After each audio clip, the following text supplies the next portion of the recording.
Okie dokie, all my squares are finished, ends are sewn in, and as you know I have one of each colour of each of the 6 squares, so I have 12 altogether.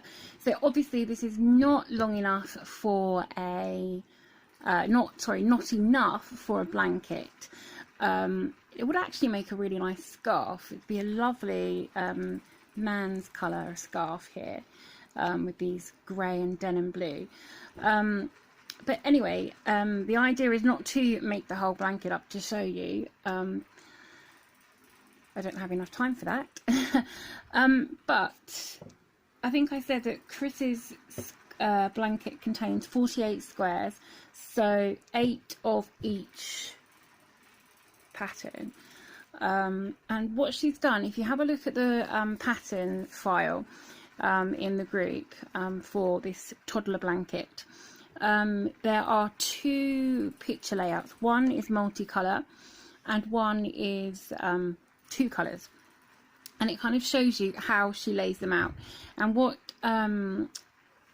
she does for her blanket to kind of have things more uniform, I guess, is in each row of 6 she has one of each pattern, but has her colours alternating. So let me see if I can do this. I don't know if I've got enough room, but it would be 1, 2, 3. So these are 3 different patterns but alternating colours, and then it would continue with another grey, grey, blue, grey. Okay, so blue, grey, blue, grey, blue, grey. And there would be 1 of each of the 6 patterns, and that's how she does hers. The other multicolour one just shows you how you could do that with lots of different colours if you prefer. But obviously you could do these in rows of colour. So you could do it by colour, you could do it by pattern. So let's just say you have the 6 rows as well. You could have a row of each pattern, a row of each colour, entirely up to you. You could just take it randomly if you like. The other thing just to mention, obviously the this solid square and the basic granny, they are any way up, they are the same, and the simple square is the same whichever way up you have it. So they are totally, you can just pick it up and sew, don't have to worry about that. But the half and half and the and this one, the 4-2, that's anyway up as well, but the quarters and the half and half have different ways. So there's one way and there's the other way, okay, and then this one there is that way. There's 1, 2, 3 and 4 ways you can have that one. So when you're sewing them together, just bear in mind that if you want them to be exactly the same looking, then you will have to put them the same way before you sew them. Make sure they're all facing the same way. If you like the random look, then just pick it up and go with it. One could be that way, one could be that way. Maybe you quite like that look. If you were going to go for let me find the other one. If you were going to go and do your strips by pattern, you might quite like having one this way and then one that way and then one the other way, and alternating them like so. You might quite like to do that. And the same with this half and half. You might prefer to have the solid squares like this. You might prefer to do that. You might prefer to have them like so. So you've got a solid here and a solid there, and all this granny in the middle, basic granny in the middle. You could literally change this up, or you could do it like this. So you have them, and then you have some other squares here, and you've got this line going up, this line, solid this side and solid that side, and this line. So you can literally change it however you like. Chris did hers in her certain way, and you can do yours in exactly the same way as her. I know some of you just really like to follow a pattern exactly as it is, and that's absolutely fine. Nothing wrong with that at all. Now, I'm not going to talk to you too much about the joining, except, now I'm looking for a particular square here. It's solid. I'm looking for the basic granny. There we go, in the navy, grey even. Okay, so these all have the exact same stitch count. If it's a solid edge, it has 23 stitches. Okay, 23 stitches, not counting the corner chains. 23 stitches. If it's the basic granny, it still has 23 stitches. We have 1, 2, 3, 4, 5, 6. 6 through is 18, and then we count the spaces as well. 19, 20, 21, 22, 23. So again, not counting these corner spaces, but the stitches and the spaces in between make 23. So when you're joining, if you're doing a stitch that works into every stitch, then it will be every stitch and every space. Okay, so let me just show you very briefly how that would work for these particular squares. Okay, now the other thing is when Chris made these blankets, she decided she wanted the raised edge of the single crochet. She used single crochet joins, which is what I'm going to show you here. She preferred the raised edge of the single crochet to be on the back of the blanket rather than the front. So I'm going to show you it that way. So to do that, you want to put the right sides together, so the wrong side and the wrong side show. Okay, now I've got a slip stitch on my hook. I'm going to go straight into this corner, and I'm going to just straight away do a single crochet. No messing about, just a single crochet. Now you could work over your tail if you prefer, but just to make it easier to show you what I'm doing, I'm not going to work over it.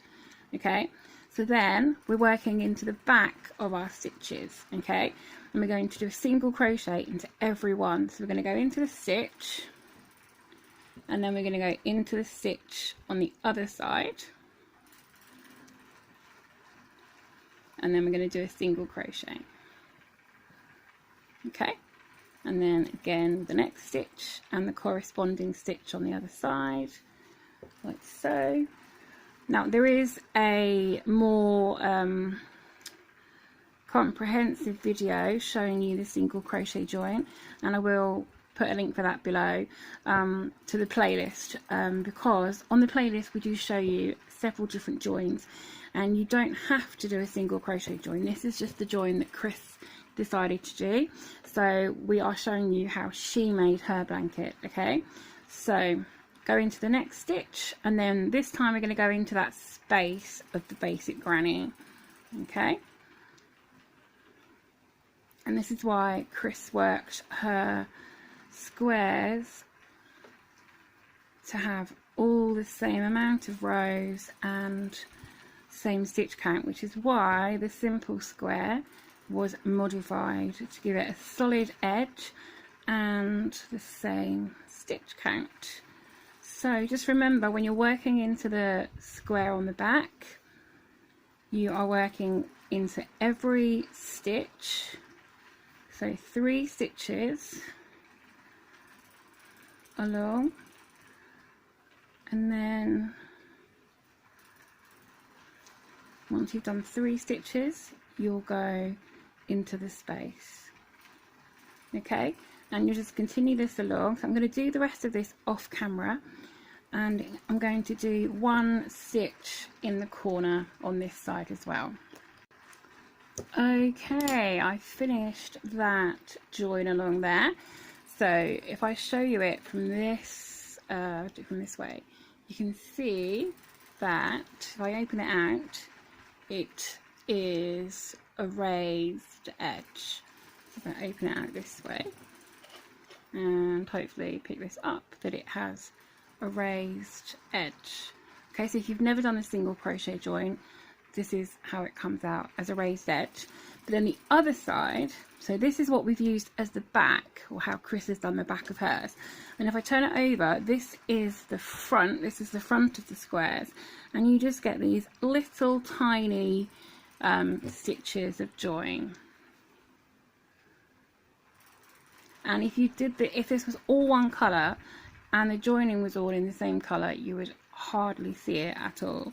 So you just get that little tiny stitches there on the front, and it's completely flat. Okay, so up to you if you like the raised edge. It is quite common to have that on the front, on the top, but completely up to you whether you have it on the front or the back. Okay, so this is the right side up. Now I'm just going to show you. So you would do your joining in your rows and strips, and then in your strips, and then you would join the other way. Okay, but as I said, there is much more about that in the joining videos, because you may choose to use a different join altogether. So all I'm going to do now is find the end of my yarn, which is here. Okay, so just to show you, for the border, Chris did 2 different types of border. Okay, but each one she started off with a row of double crochet. So I'm just going to slip stitch onto this right side. Okay, so I'm just going to continue along here. So she did 2 rounds of double crochet. So I am just going to do 3. Chain of 3 for a double crochet, and then I'm just going to give you an idea of how this would look. I'm not going to go around the whole thing. I'm just going to do one side to show you how this would look, just to show you what Chris did and how the blankets in her file were made. That's the main gist of this video, is to show you how she made her blankets. Okay, so I'm just going to do some double crochet along here. I'm just going to finish this side of 2 rows of double crochet, and then I'll come back and show you the rest. Okay, so I have done 2 rows of double crochet, and then I'm just going to grab an alternative colour and show you how she finished that border off.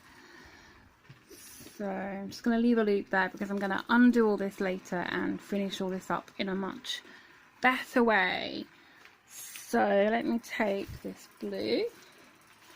Now on the boys' blanket, Chris chose to do the lovely crab stitch. Now again, I'm not actually going to be showing you fully how to do this particular stitch. Have a look at the border and edgings playlist, which again there'll be a link below. Lots of links in that description box today, so do use that description box and have a look at those links. Now to do crab stitch, you do start on the opposite side to usual, because you work the opposite way to usual. So you normally would start here and work across, but this time we start in this first stitch. I'm just going to do a slip stitch to start. Okay, and then we do basically a backward single crochet. So we go into the next stitch, and then we do a single crochet, and it makes this really nice twisted rope effect. So if you've never made it before, do have a go. It takes a little while to get the hang of, really, to going into the next stitch, and then yarn over, pull through, and as you do that it kind of twists, and then the stitch is sort of up in the air for a start until you go down into the next stitch. Okay, so I'm just going to do a few more of these and show you the effect. Okay, So here we go. Here is the gorgeous crab stitch. It's so simple. Once you get the hang of sort of twisting your hook around, sort of twisting your hand in your hook, you kind of get into the rhythm of it, and it's quite simple and very effective. That's what it looks like. And then at the back, you have these sort of slightly more raised stitches, but equally as lovely. Okay. So it's very, very nice and neat, but effective. Okay, so that's the crab stitch, which Chris did on the boys' blanket. And then on the girls' blanket, she made it a little bit more sort of frilly, decorative, I guess you could say. So let's do my slip knot again. Okay, so this time we'll start from the right side. And what she did was some shells for her border. Now, we didn't show you how to do the shell border, but what you want to do is probably skip, I think she skipped 2 stitches, and I'm going to go into the next stitch and join. So I'm going to start with a standing double crochet. So 1, 2, 3. So it's 3rd stitch along, and I'm just going to make a double crochet in that stitch. Okay, and then I'm going to do another 1, 2, 3, 4, so that's 6 altogether. Maybe I'll do 7. Okay, so there's 7 double crochet there all together. And then if I skip a couple more stitches and go into the next one, and we'll do some more. 1, 2, 3, 4, 5, 6, 7. There we go. Now you can decide whether 7's too many, whether you want 5 or 6, and you can just work along. So if I do 6 and the next one, so skip 2 stitches, or you could skip extra stitches. It's entirely up to you. Have a play, have a look at Chris's file and see, have a count how many she does. Have a close look at that photo and see. So what have I got there? 4. So I'm going to do a 5th. And then now I've got those 5. I'm just going to do another 5. Skip 2 stitches and do 5 in the next one, just to show you how it looks with 5. Okay, so these two, zoom in, there we go.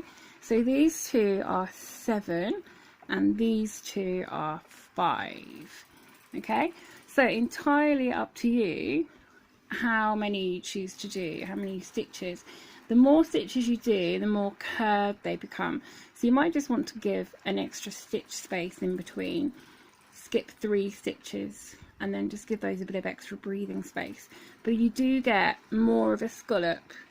The more stitches you use, the more of a curved edge you get for those shells. So, zoom out. That is it for today. I'm not going to show you anymore. I've shown you the squares that Chris uses. I've shown you the join that Chris uses, the single crochet but on the back. I've shown you how she does her border with the 2 rows of double crochet and then the crab stitch or the shell stitch. So that's about it from me today. I hope you found this useful and helpful. Do check out the description box for all the links to all the many patterns and joining techniques and edgings and borders. Do check out those and the group for the pattern as well, for this blanket. And yeah, that's it from me. And hopefully now I'm going to pop up a photo of one of Chris's blankets for you to have a look at how lovely it is. So I hope you found these useful and helpful. If you have, then as always, please click that like button, give us a thumbs up. It is much appreciated to see your appreciation. And until next time, just keep hooking and don't let your tea get cold.